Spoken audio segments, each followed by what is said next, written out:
जय श्री कृष्ण। अतः उसे अपने किसी मित्र या परिजन से भी युद्ध करना पड़े तो उसे अपने धर्म से विचलित नहीं होना चाहिए। मनुष्य को ज्ञान प्राप्त करने के लिए धर्म के विधि विधान पालन करने होते हैं, क्योंकि ज्ञान तथा भक्ति से ही मनुष्य अपने आप को माया के बंधन से छुड़ा सकता है। अर्जुन को जिन दो नामों से संबोधित किया है वे भी महत्वपूर्ण हैं। कौन्तेय कहकर संबोधित करने से यह प्रकट होता है कि वह अपनी माता की ओर यानी कि मातृकुल से संबंधित है, और भारत कहने से उसके पिता की ओर यानी कि पितृकुल से संबंध प्रकट होता है। दोनों ओर से उसको महान विरासत प्राप्त है। महान विरासत प्राप्त होने के फलस्वरूप कर्तव्य निर्वाह का उत्तरदायित्व आ पड़ता है। अतः अर्जुन युद्ध से विमुख नहीं हो सकता। हे पुरुष श्रेष्ठ यानी कि अर्जुन, जो पुरुष सुख तथा दुख में विचलित नहीं होता और इन दोनों में संभाव रखता है वह निश्चित रूप से मुक्ति के योग्य है। तात्पर्य, जो व्यक्ति आत्म साक्षात्कार की उच्च अवस्था को प्राप्त करने के लिए दृढ़ प्रतिज्ञ है और सुख तथा दुख के प्रहारों को संभाव से सह सकता है वह निश्चय ही मुक्ति के योग्य है। वर्णाश्रम धर्म में चौथी अवस्था अर्थात संन्यास आश्रम कष्ट साध्य अवस्था है, किंतु जो अपने जीवन को सचमुच पूर्ण बनाना चाहता है वह समस्त कठिनाइयों के होते हुए भी संन्यास आश्रम अवश्य ग्रहण करता है। ये कठिनाइयां पारिवारिक संबंध विच्छेद तथा पत्नी और संतान से संबंध तोड़ने के कारण उत्पन्न होती हैं, किंतु यदि कोई इन कठिनाइयों को सह लेता है तो उसके आत्म साक्षात्कार का पथ निष्कंटक हो जाता है। अतः अर्जुन को क्षत्रिय धर्म निर्वाह में दृढ़ रहने के लिए कहा जा रहा है। भले ही स्वजनों या अन्य प्रिय व्यक्तियों के साथ युद्ध करना कितना ही दुष्कर क्यों न हो, भगवान चैतन्य ने 24 वर्ष की अवस्था में ही संन्यास ग्रहण कर लिया था।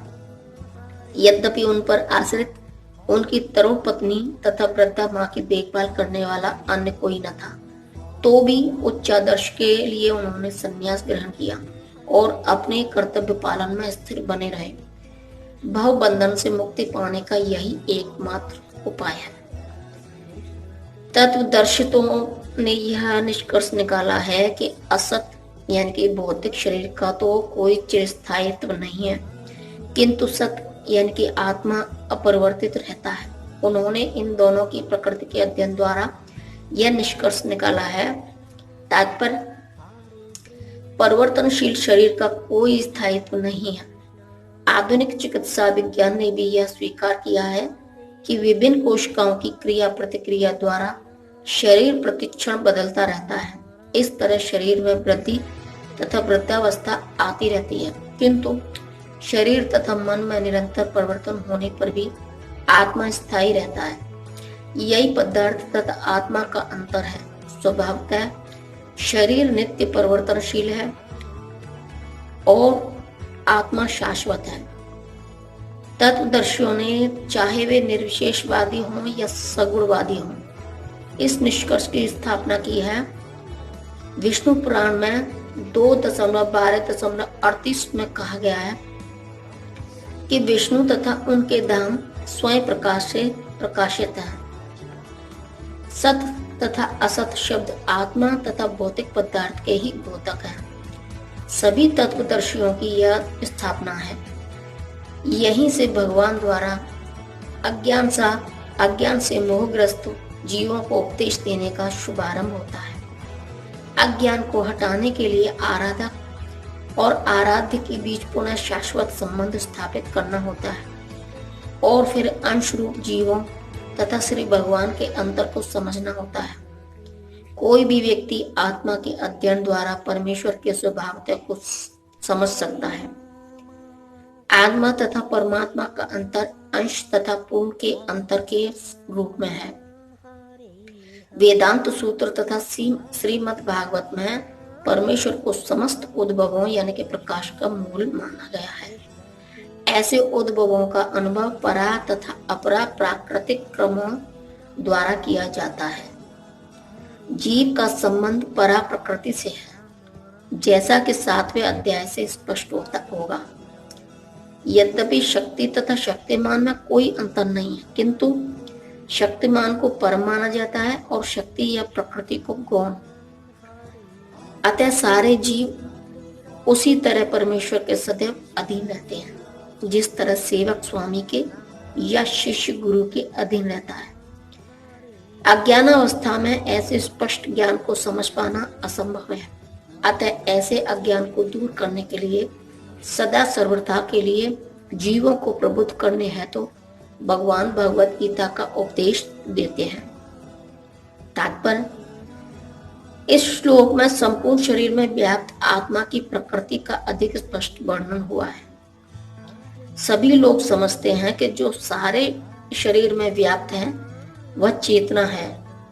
प्रत्येक व्यक्ति को शरीर में किसी अंश या पूरे भाग में सुख दुख का अनुभव होता है, किंतु चेतना की यह व्याप्ति किसी के शरीर तक ही सीमित रहती है। एक शरीर के सुख तथा दुख का बोध दूसरे शरीर को नहीं हो पाता। फलतः प्रत्येक शरीर में व्यष्टि आत्मा है और इस आत्मा की उपस्थिति का लक्षण व्यष्टि चेतना द्वारा परिलक्षित होता है। इस आत्मा को बाल के अग्रभाग के 10,000वें भाग के तुल्य बताया जाता है। श्वेताश्वतर में उपनिषद में 5.9 इसकी पुष्टि हुई है। वालाग्रशत भागस्य शतधा कल्पितस्य भागो जीवः स विज्ञ स चानन्त्याय कल्पते।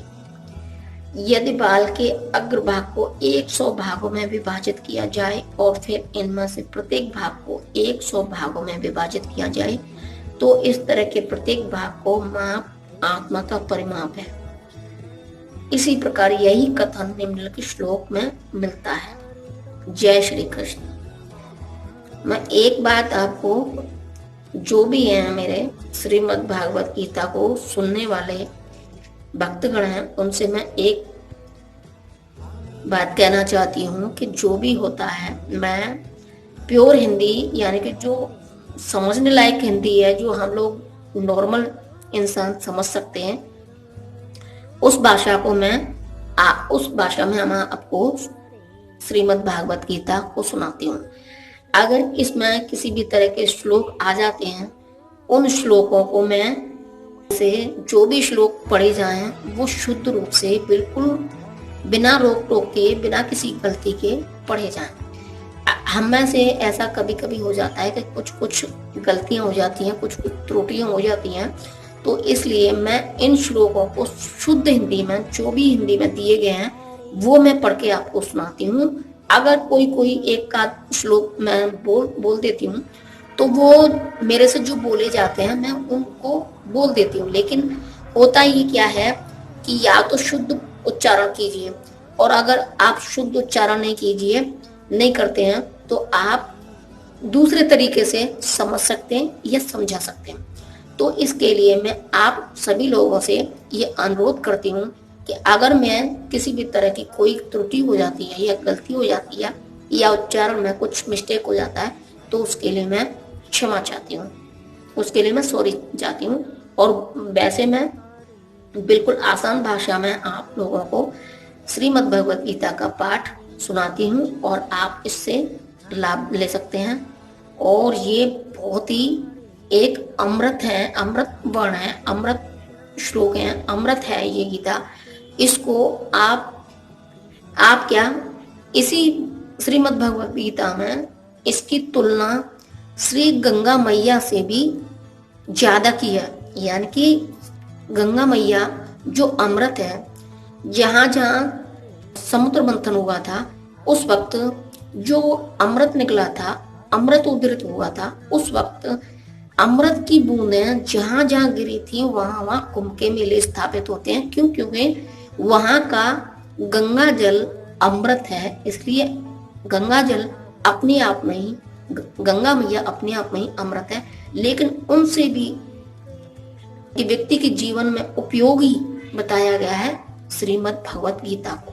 तो श्री हरि भगवान के मुख से जो निकली हैं ये शब्द, ये वही हैं। तो इसके लिए गीता को सुनना कितना फायदेमंद है ये आप भी जान सकते हैं। तो सुबह 7 बजे आप इस श्रीमद् भगवत गीता का पाठ का आनंद ले सकते हैं।